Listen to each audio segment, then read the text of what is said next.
Olá, meus irmãos, a paz do Senhor Jesus, tudo bem com vocês? Espero que estejam todos bem, que o grande amor de Deus, a graça do nosso Senhor Jesus Cristo, comunhão e as consolações do Espírito Santo estejam com cada um de vocês. Meus irmãos, hoje eu estou um pouco melhor do resfriado, da gripe, graças a Deus. Vamos hoje para lições bíblicas da Escola Bíblica Dominical. Vamos começar um novo trimestre, pessoal, uma nova revista. E aí a gente vai estudar agora os próximos 3 meses sobre a igreja em Jerusalém. Doutrina, comunhão e fé, a base para o crescimento da igreja em meio às perseguições, meus irmãos. Então temos aí 13 lições, 13 lições. Quero rapidamente aqui ler um pouquinho sobre cada uma delas. A primeira lição é a igreja que nasceu no Pentecoste. Lição 2, a igreja de Jerusalém, um modelo a ser seguido. Lição 3, uma igreja fiel à pregação do Evangelho. Lição 4, uma igreja cheia do Espírito Santo. Lição 5, uma igreja cheia de amor. Lição 6, uma igreja não conivente com a mentira. Lição 7, uma igreja que não teme perseguição. Lição 8, uma igreja que enfrenta os seus problemas. Lição 9, uma igreja que se arrisca. Lição 10, a expansão da igreja. Lição 11, uma igreja hebreia na casa de um estrangeiro. Lição 12, o caráter missionário da igreja de Jerusalém. E lição 13, Assembleia de Jerusalém. Então, nesses próximos 3 meses, a gente vai meditar nestas 13 lições. Amém? Hoje a gente vai para a lição 1, que é quando nasceu a igreja lá em Jerusalém, depois do dia de Pentecostes, que é um dia que Jesus falou, né? Jesus ressuscitou e disse para os discípulos: fiquem em Jerusalém até que do alto sejais revestidos de poder. Deus iria enviar o Espírito Santo, né, para capacitar os discípulos, né, dar poder do alto para eles. Né? Jesus falou: vou vos dar poder sobre as enfermidades, sobre os espíritos malignos, né?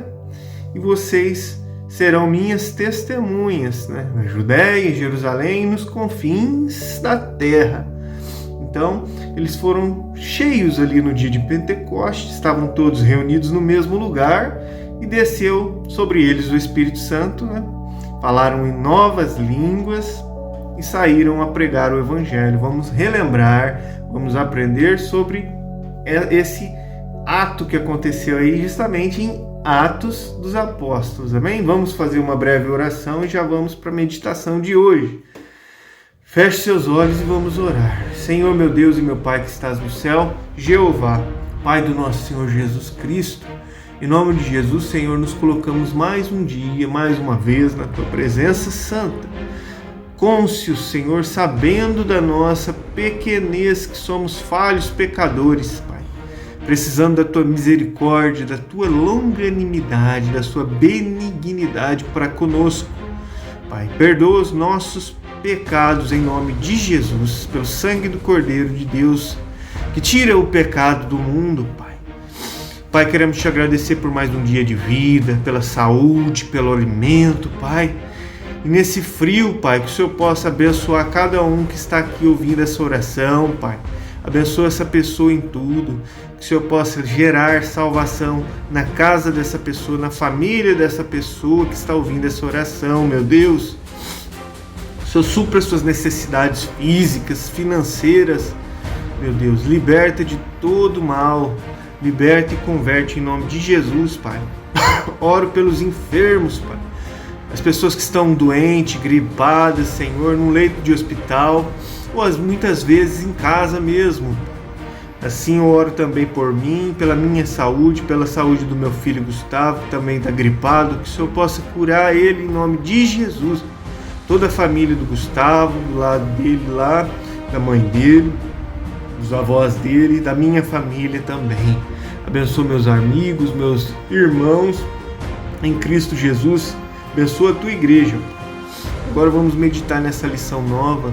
Senhor Jesus, interceda por nós junto ao Pai, Senhor. Nós precisamos de Ti, Jesus. O Senhor é o nosso Salvador, Jesus. Obrigado, Senhor, por nos dar essa oportunidade de salvação, meu Deus. Muito obrigado mesmo. Espírito Santo de Deus, nos guia nesse momento, Senhor. Limpa nós do pecado, meu Deus, da mentira, da ira, do rancor, da falta de perdão, meu Deus, do desânimo, da fraqueza espiritual. Nos livra, Senhor, da incredulidade. Espírito Santo de Deus, nos ensina a amar ao Senhor acima de todas as coisas. Em primeiro lugar, buscar o reino dos céus e a sua justiça, meu Pai. Ensina-nós agora a Tua palavra, Espírito Santo. É o que eu te peço em nome do Pai, do Filho e do Espírito Santo. Amém e glórias a Deus. Vamos à meditação de hoje, meus irmãos. Lição número 1 do dia 6 de julho de 2025. A igreja que nasceu no Pentecoste. Texto áureo. E todos foram cheios do Espírito Santo e começaram a falar em outras línguas, conforme o Espírito Santo lhes concedia que falassem. Atos capítulo 2, versículo 4. Verdade prática. A igreja nasce no Pentecostes, capacitada pelo Espírito Santo para cumprir sua missão. Leitura bíblica em classe. Atos capítulo 2, versículos 1 ao 14. Cumprindo-se o dia de Pentecostes, estavam todos reunidos no mesmo lugar, e de repente veio do céu um som, como de um vento veemente e impetuoso, e encheu toda a casa em que estavam assentados. E foram vistas por eles línguas repartidas, como que de fogo, os quais pousaram sobre cada um deles. E todos foram cheios do Espírito Santo e começaram a falar em outras línguas, conforme o Espírito Santo lhes concedia que falassem. E em Jerusalém estavam habitando judeus, varões religiosos de todas as nações, que estão debaixo do céu. E correndo aquela voz, ajuntou-se uma multidão e estava confusa, porque cada um os ouvia falar na sua própria língua. E todos pasmavam e se maravilhavam, dizendo uns aos outros: Pois que? Não são galileus todos esses homens que estão falando? Como, pois, os ouvimos cada um na nossa própria língua em que somos nascidos?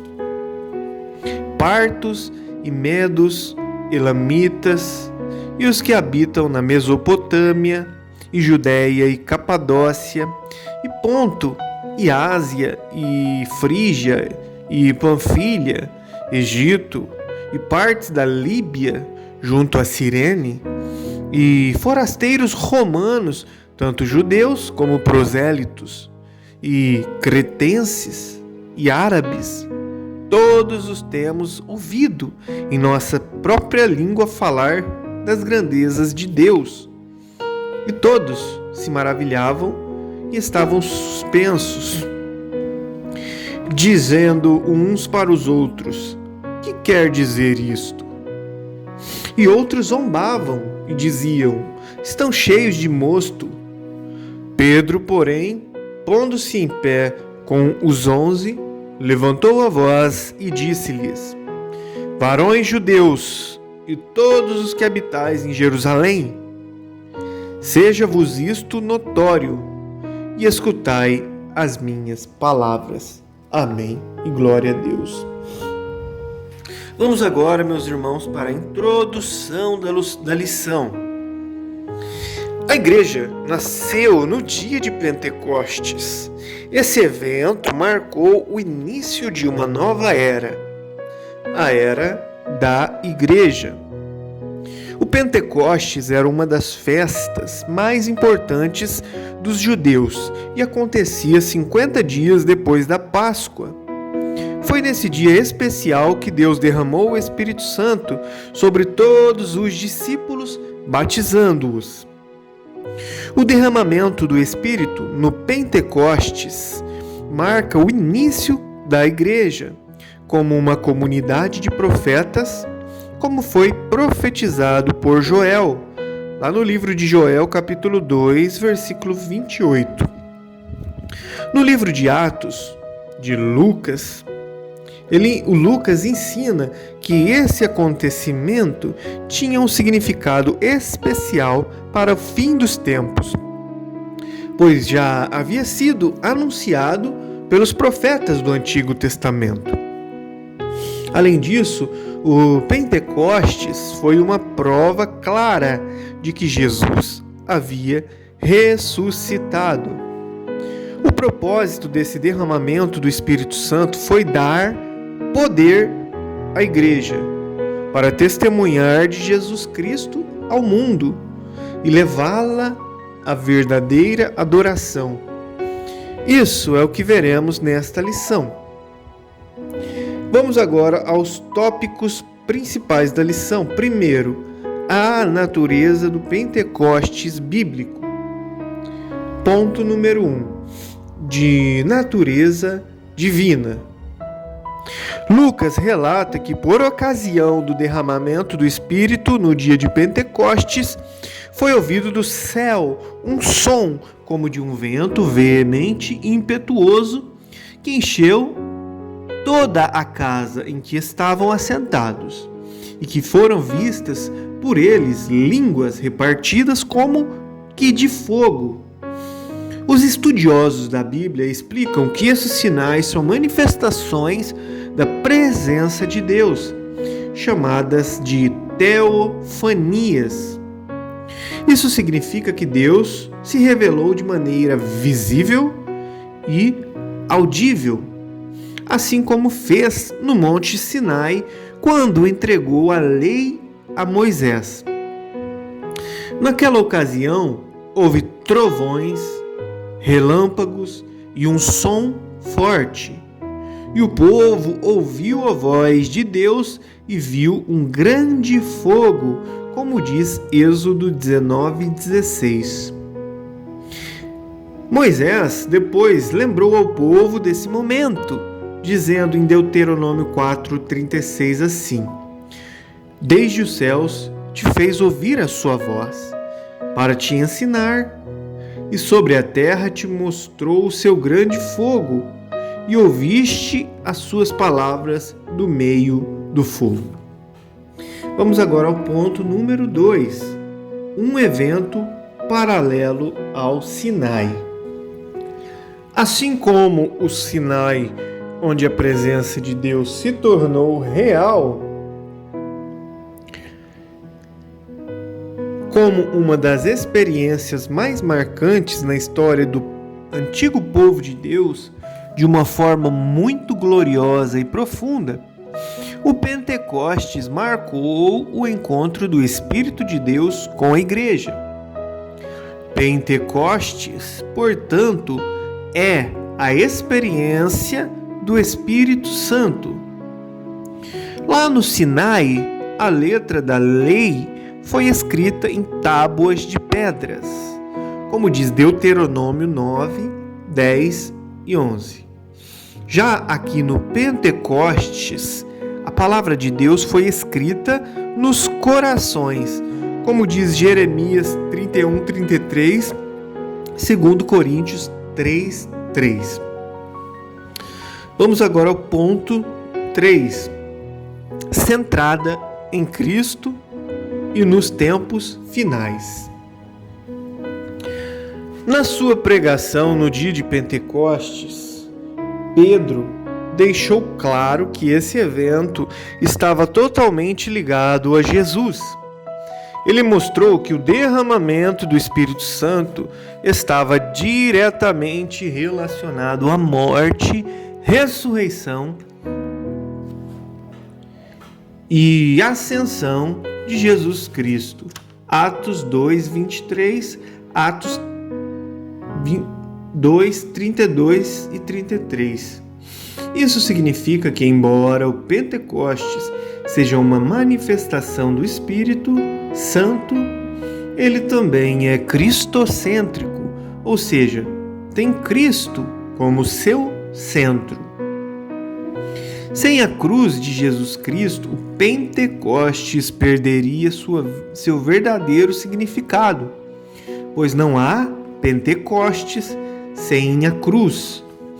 Além disso, Pedro explicou que o Pentecostes foi o cumprimento da profecia de Joel 2:28, que anunciava que Deus derramaria o seu Espírito sobre toda a humanidade.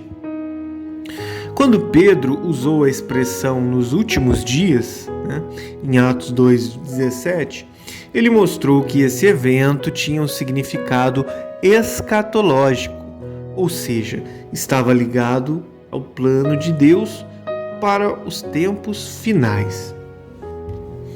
Segundo tópico agora, pessoal. Segundo grande ponto agora dessa lição é o propósito do Pentecostes bíblico. Subponto número 1. Promover a verdadeira adoração. As manifestações externas, como o som, o vento e o fogo ocorridos no Pentecostes, prendem a nossa atenção. Contudo, não podemos perder de vista o que o Pentecoste produz internamente na vida do crente. Um dos propósitos marcantes do Pentecostes em Jerusalém foi promover a verdadeira adoração. Atos 2:11 diz assim: temos ouvido em nossas próprias línguas falar das grandezas de Deus. Logo, o Pentecostes que não adora não é bíblico. De fato, quando os gentios experimentaram o Pentecostes, eles também magnificavam a Deus. Atos 10:46. Da mesma forma, o apóstolo Paulo diz que um crente pentecostal cheio do Espírito dá bem as graças. 1 Coríntios 14:17. O fogo pentecostal promove o verdadeiro louvor. Vamos agora ao segundo subponto: poder para testemunhar. Qual que é o propósito do Pentecoste bíblico? Poder para testemunhar. O Pentecoste tem uma dimensão escatológica, pois aconteceu antes de chegar o grande e glorioso dia do Senhor, como diz Atos 2:20. No entanto, essa realidade dos últimos tempos não significa que a igreja deve ter uma visão escapista, ou seja, desejar fugir do mundo a qualquer custo. O Pentecostes não foi dado para que os crentes se isolassem, mas para que fossem capacitados a testemunhar e viver no mundo até a volta de Jesus Cristo. A igreja deve aguardar com esperança, mas também cumprir sua missão até o fim. Para cumprir essa missão, ela necessita de poder para testemunhar, como diz Lucas 24:49 e Atos 1:8. De fato, é isso o que acontece depois do Pentecostes. Atos 4:33. Vamos agora ao último e terceiro grande ponto dessa lição de hoje, que é características do Pentecostes bíblico. Ponto número 1. Uma experiência específica. Em Atos dos Apóstolos, o derramamento do Espírito no dia de Pentecostes é mostrado como o batismo no Espírito Santo dos crentes. Atos 1, do 5 ao 8. Naquele dia, o Senhor Jesus batizou quase 120 pessoas no Espírito Santo. Atos 1,15, Atos 2,4. Essas pessoas já eram regeneradas, isto é, salvas. Jesus já havia dito que elas já estavam limpas pela palavra, João 15,3, e que os seus nomes estavam arrolados nos céus, Lucas 10:20. Eram, portanto, crentes já. Contudo, Jesus as mandou esperar pela experiência pentecostal, isso é, o batismo no Espírito Santo, Atos 1:5. O Pentecostes bíblico é, por conseguinte, distinto da salvação. Na verdade, a obra salvífica de Jesus Cristo na cruz promoveu a bênção pentecostal, Atos 2:33. Vamos agora ao segundo subponto aqui do ponto 3. Uma experiência definida e contínua. As características do Pentecostes é uma experiência definida e contínua. Como resultado do enchimento do Espírito Santo, os crentes começaram a falar em outras línguas conforme o Espírito Santo lhes concedia que falassem. Atos 2:4. A Escritura é clara em mostrar que a evidência inicial do batismo pentecostal foi os crentes falarem em outras línguas. Não há dúvidas de que outros resultados ou evidências do batismo no Espírito Santo se seguem. Contudo, foi o falar em línguas, não o sentir uma grande alegria, ou mesmo um amor afetuoso demonstrado por eles, que deixou os crentes judeus convencidos de que os gentios haviam recebido o batismo no Espírito Santo. Atos 10:44. Vamos agora ao terceiro e último subponto. Quais são as características do Pentecostes bíblico? Terceiro, as línguas e o amor. A evidência física e inicial, ou sinal do batismo no Espírito Santo, foi o falar em outras línguas. Não foi uma grande alegria ou um grande amor afetuoso que evidenciaram o batismo no Espírito Santo. Paulo, por exemplo, disse que o amor de Deus está derramado em nosso coração pelo Espírito Santo que nos foi dado. Romanos 5:5. O apóstolo escreveu para uma igreja pentecostal. E o amor aparece aqui não como uma evidência de enchimento, mas de crescimento e maturidade em Jesus Cristo. Amém. Finalizamos a lição de hoje e concluímos que, como vimos, o Pentecoste marcou o início da era da igreja. Jesus, agora glorificado, batizou os crentes no Espírito Santo, em Atos 2:4. E o Espírito Santo os inseriu no corpo de Cristo, que é a igreja, 1 Coríntios 12:13, cujo nascedouro foi no Pentecoste. Esse evento é essencial porque mostrou que Deus deseja uma igreja capacitada para cumprir sua missão, que é pregar o Evangelho ao mundo, tanto por palavras quanto por ações. No entanto, essa missão só pode ser realizada com êxito pelo poder do Espírito Santo. Amém e glórias a Deus. Muito bem, meus irmãos, finalizamos aqui mais uma leitura Agradecidos a Deus por essa oportunidade. Que Deus abençoe você, tua família e até o próximo vídeo. Fique com Deus.